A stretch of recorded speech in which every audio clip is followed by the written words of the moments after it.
बाई, नगरपालिकेच्या गेल्या वर्षी निवडणुका झाल्या. ह्या निवडणुकीमध्ये राजकीय रंग उडवायचा प्रयत्न झाला. त्याबद्दल काय सांगाल?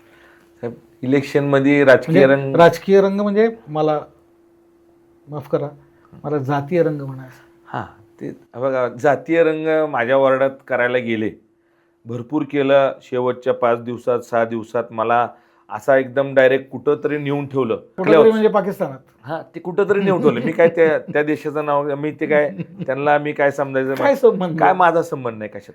शेवटच्या दिवशी 2-4 दिवसात मला जाती वळण देणार, ही करणार, काय काय खूप माझ्या व्हिडिओ टाकले, काय काय केलं. पण माझ्या गावातल्या लोकांना, माझ्या विलासपूरच्या, माझ्या वॉर्ड क्रमांक 17च्या लोकांना मला का निवडून दिलं? माझ्या इथं त्या मी ज्या कॅटेगरीतनं निवडून आलो, ओबीसी ह्याच्यातनं, माझ्या इथं मुस्लिम समाजाची मतं किती होती हो साहेब? 450 तर 500. माझा वार्ड किती होता? 7,500चा माझा वार्ड होता. आणि 500 मतात मी निवडून येऊ शकतो का? आणि तेवढी सगळी मला देऊ शकतात का? पाटील पाटील घेऊन आला पाटील की. Presented by Bakey's Bakery.